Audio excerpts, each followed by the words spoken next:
Assalamualaikum warahmatullahi wabarakatuh. Innal hamdalillah nahmaduhu wa nasta'inuhu wa nastaghfiruh wa na'udzu billahi min shururi anfusina wa sayyiati a'malina may yahdihillahu fala mudilla lahu wa may yudlil fala hadiya lahu.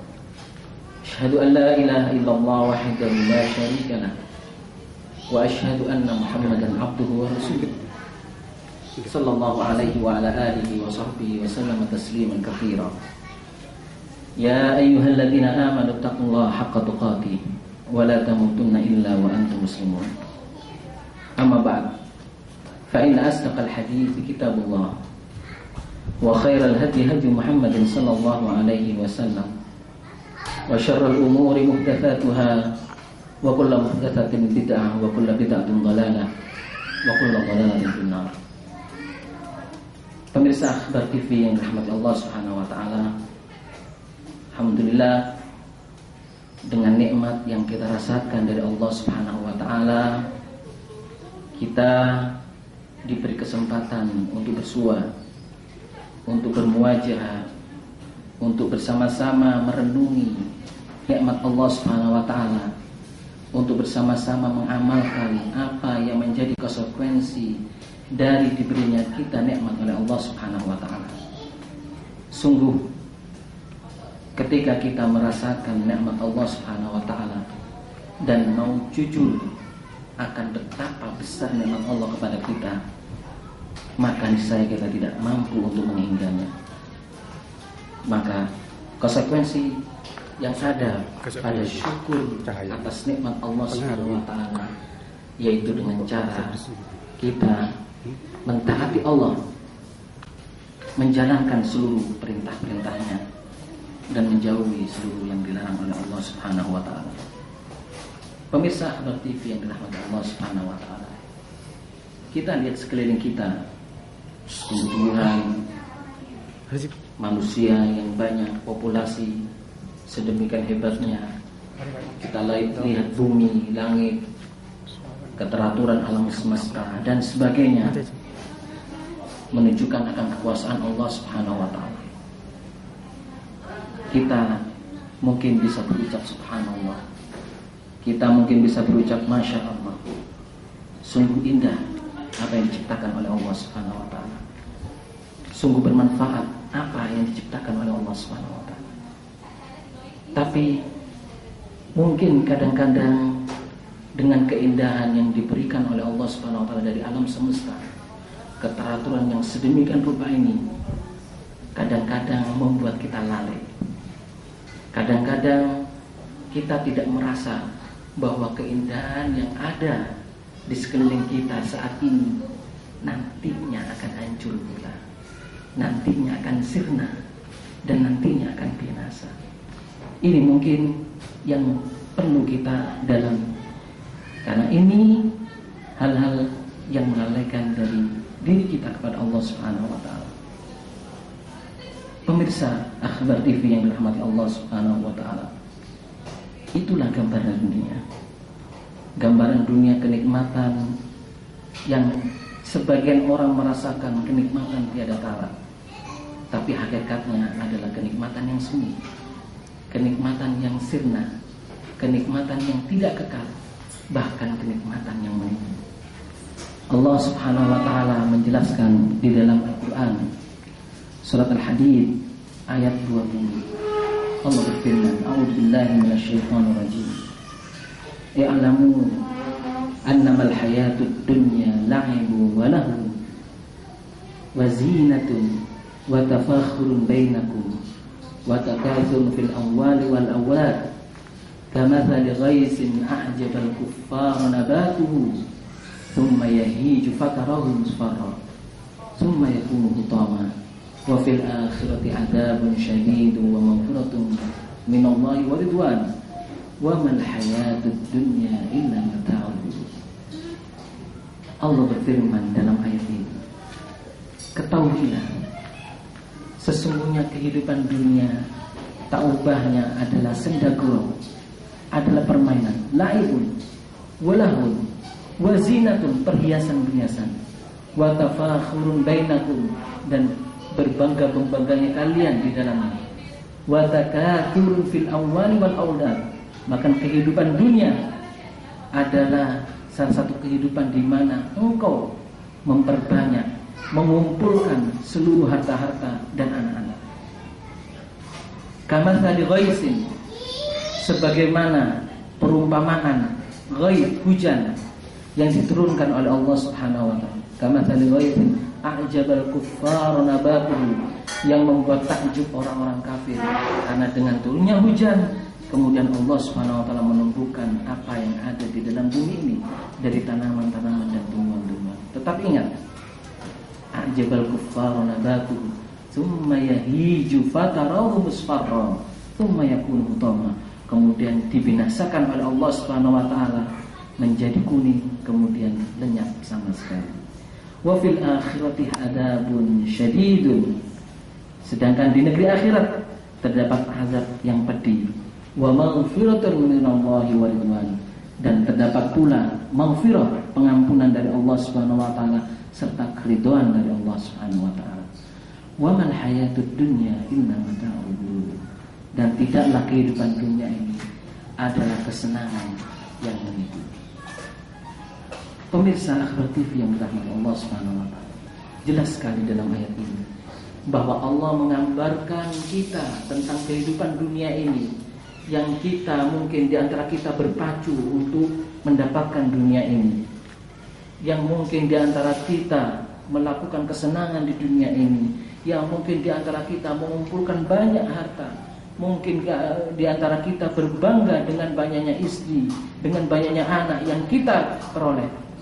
Namun di akhir ayat ini Allah Subhanahu wa taala menjelaskan bahwa kehidupan yang sedemikian indah itu di dalam pandangan kita adalah mata'ul ghurur, adalah satu fenomena kenikmatan yang menipu.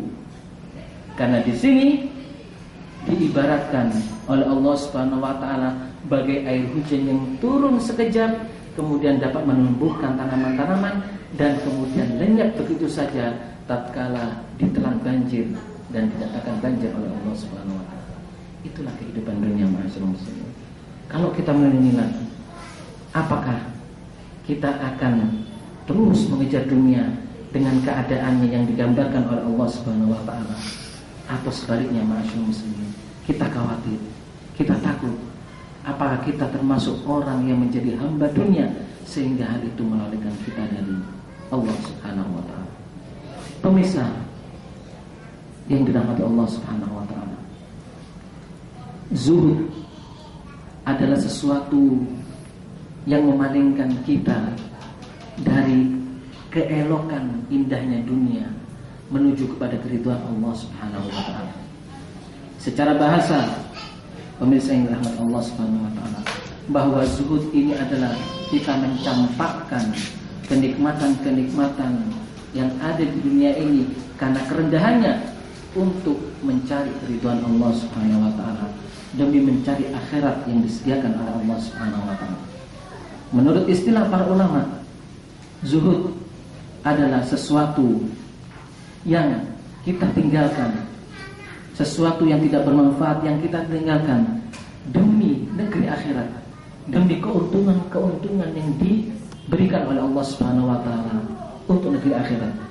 Inilah yang dinyatakan oleh Syekhul Islam Ibnu Taimiyah rahimahullah taala dan dinyatakan oleh muridnya Syekhul Islam Ibnu Qayyim al-Jauziyah rahimahullah taala. Bahkan Al-Imam Al-Basri menyatakan secara gamblang tentang makna zuhud. Kata beliau, zuhud bukanlah kita kemudian mengharamkan apa yang dihalalkan oleh Allah, dan bukanlah berarti kita menyia-nyiakan harta yang telah diberikan oleh Allah Subhanahu wa taala. Akan tetapi makna zuhud dalam hal ini adalah kita merasa yakin, percaya apa yang ada di tangan Allah Subhanahu wa taala itu lebih besar daripada apa yang ada di tangan kita.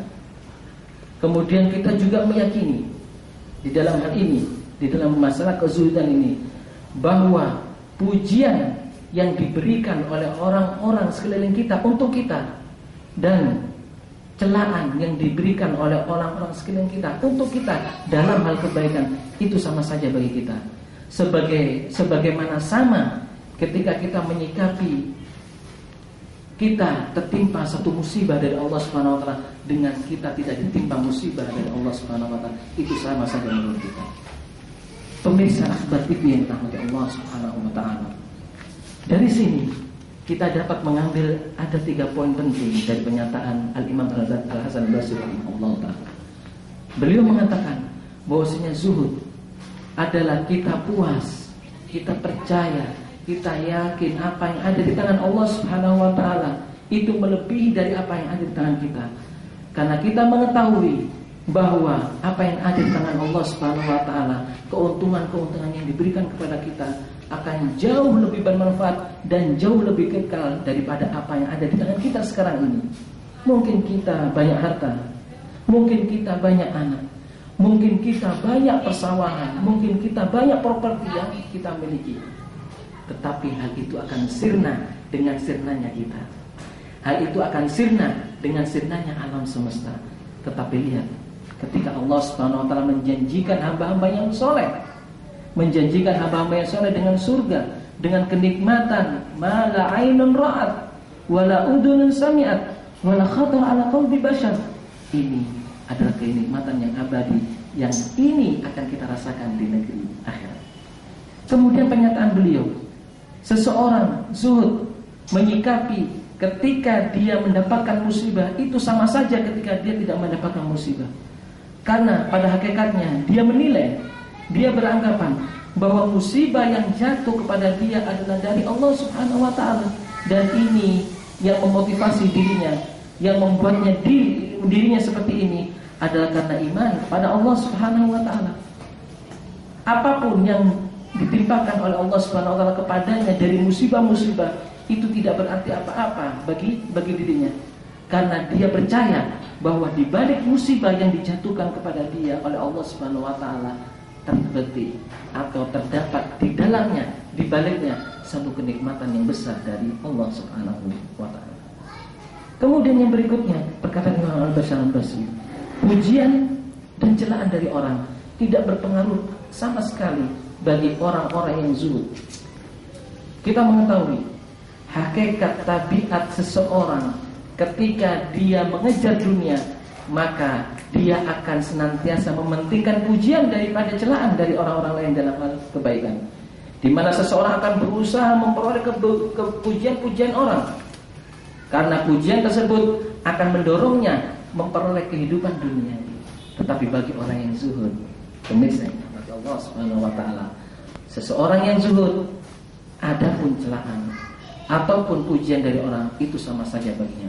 Bahkan dia khawatir kalau dia dipuji dalam hal-hal yang berlebihan, dan dia khawatir hal ini akan menjerumuskannya dari lalai kepada Allah Subhanahu wa ta'ala. Pemirsa Akhbar TV yang dirahmati Allah Subhanahu wa ta'ala, menilik dari pernyataan Al-Imam Al-Hasan Al-Basri rahimahullahu ta'ala, ada beberapa faktor yang mendorong seseorang yang akan berbuat zuhud akan dunia. Yang pertama, keimanan yang kuat kepada Allah Subhanahu wa ta'ala, disertai dengan rasa takut kepada Allah Subhanahu wa ta'ala dan mengharap akan pahala Allah Subhanahu wa ta'ala, mengharap di sisi Allah Subhanahu wa ta'ala. Inilah yang menyebabkan seseorang itu akan meninggalkan dunia dan seisinya. Bukan berarti dia meninggalkan dunia kemudian dia tidak mau bekerja. Bukan berarti dia meninggalkan dunia kemudian tidak mau menikah. Bukan berarti dia meninggalkan dunia dia tidak mau menuntut ilmu yang menjadi sebab dia untuk memperoleh kebaikan-kebaikan yang banyak di sisi Allah Subhanahu wa ta'ala. Akan tetapi dia meninggalkan dunia berlebihan di dalamnya, khawatir jikalau hal ini akan mengurangi kadar keimanan dia kepada Allah Subhanahu wa ta'ala. Ini faktor yang pertama. Kemudian faktor yang kedua, dia menganggap bahwasanya dunia yang ada di sekelilingnya ini adalah hina di mata dia. Sesungguhnya dunia dibandingkan dengan apa yang disediakan oleh Allah Subhanahu wa ta'ala bagi orang-orang yang beriman, bagi orang-orang yang kembali kepada Allah Subhanahu wa ta'ala, jauh lebih bermanfaat. Jauh lebih bermanfaat daripada apa yang ada di dunia ini. Sehingga apa yang ada di dunia ini hanya sekedar untuk menyukupi kebutuhan lahir dan fisiknya saja, tidak lebih dari itu. Adapun konsentrasi dia penuh untuk beribadah kepada Allah Subhanahu wa taala. Kemudian hal yang ketiga, pemirsa yang dirahmati Allah Subhanahu wa taala, adalah seseorang yang zuhud kepada Allah Subhanahu wa taala. Dia selalu merenungi ayat-ayat Allah Subhanahu wa taala yang berkenaan dengan hinanya dunia ini dan berkenaan dengan tingginya apa yang dimiliki oleh Allah Subhanahu wa taala, yang disediakan oleh Allah Subhanahu wa taala untuk kita. Sebagaimana surat Al-Hadid yang kita bacakan tadi ayat 20, di mana Allah menyatakan bahwa dunia adalah tak ubahnya mataun hurur, yaitu kesenangan yang menipu bagi kita. Kadang seseorang sekarang merasa senang, tidak menyamin 1 menit kemudian, 2 menit kemudian, bahkan 1 jam kemudian dia akan terus merasakan senang seperti itu. Seperti halnya orang yang merasakan susah sekarang ini, belum tentu dia akan merasakan susah selamanya. 1 menit ke depan, 2 menit ke depan, bahkan 1 jam ke depan, berapa hari kemudian, berapa tahun kemudian, dan sebagainya. Inilah ibarat kehidupan dunia. Dan kita dianjurkan, bahkan diperintahkan oleh Allah Subhanahu wa taala untuk senantiasa kembali kepada Allah Subhanahu wa taala, bersikap zuhud, bersikap kita tengah-tengah di dalam menghidupi kehidupan dunia ini, agar kehidupan dunia yang ada di sekeliling kita ini dapat membantu kita untuk mengingat Allah Subhanahu wa taala, untuk menjalankan ketaatan kepada Allah Subhanahu wa taala. Demikian pemirsa yang dirahmati Allah Subhanahu wa taala. Semoga beberapa kalimat yang kami katakan ini bermanfaat bagi diri kami pribadi dan dapat bermanfaat bagi pemirsa sekalian. Mudah-mudahan Allah Subhanahu wa taala memberikan kita taufik dan hidayahnya agar kita senantiasa diberi nikmat oleh Allah Subhanahu wa taala dan dapat mempergunakan nikmat ini sebagaimana mestinya untuk beribadah kepada Allah Subhanahu wa taala. Aku qouli hada wa astaghfirullaha fastaghfiruhu innahu huwal ghafurur rahim wa akhiru da'wana alhamdulillahi rabbil alamin. Wassalamu alaikum warahmatullahi wabarakatuh.